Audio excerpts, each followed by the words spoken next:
Assalamualaikum warahmatullahi wabarakatuh.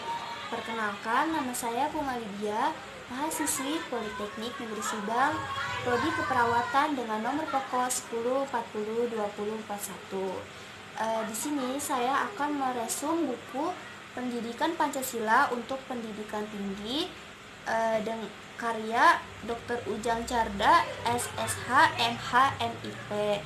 Di buku ini terdiri atas 10 bab. Pada bab pertama menjelaskan tentang orientasi terhadap pendidikan Pancasila. Di sini akan dijelaskan tentang landasan dan tujuan pendidikan Pancasila, rumusan Pancasila, serta tujuan mempelajari Pancasila.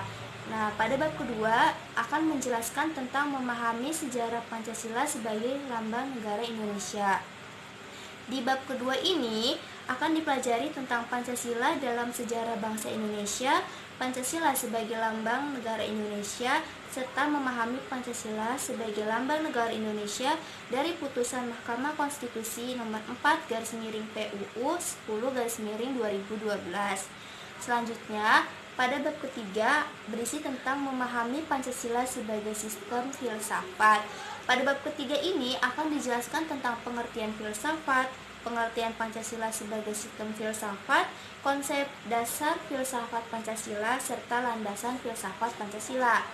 Pada bab keempat berisi tentang memahami Pancasila sebagai sistem nilai, etika, dan norma. Di bab keempat ini akan dijelaskan tentang pengertian dari nilai, etika, dan norma. Selanjutnya akan dijelaskan tentang Pancasila sebagai nilai dasar fundamental bagi bangsa dan negara.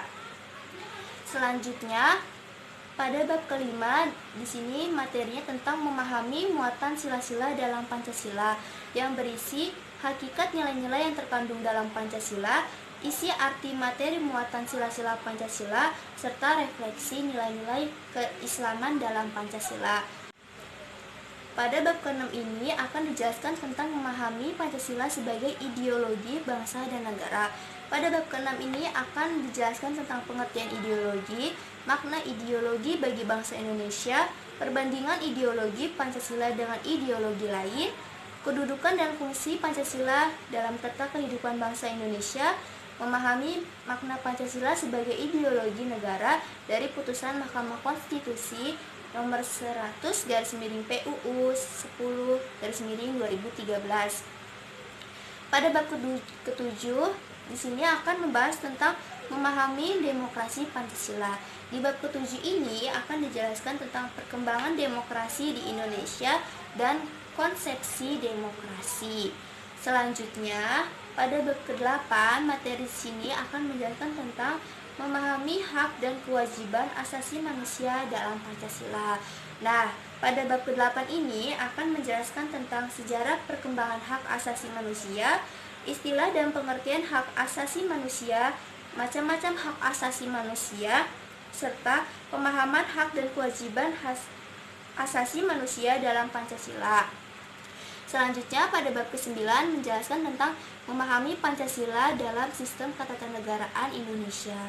Di bab ke-9 ini dipelajarin isi arti Pancasila dalam pembukaan Undang-Undang Dasar 1945, isi arti Pancasila dalam pasal-pasal Undang-Undang Dasar 1945, kedudukan pembukaan Undang-Undang Dasar 1945, hubungan pembukaan dengan pasal-pasal dalam Undang-Undang Dasar 1945, hubungan antara pembukaan Undang-Undang Dasar 1945 dengan Proklamasi 17 Agustus 1945, perubahan Undang-Undang Dasar 1945, struktur ketatanegaraan Indonesia setelah perubahan Undang-Undang Dasar 1945.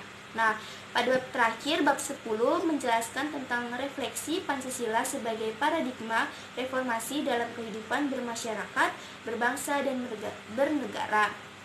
Di sini akan dijelaskan tentang pengertian paradigma, terus Pancasila sebagai paradigma pembangunan, Pancasila sebagai paradigma reformasi, Pancasila dalam paradigma kehidupan kampus, serta eksistensi Pancasila sebagai paradigma pembangunan di era globalisasi.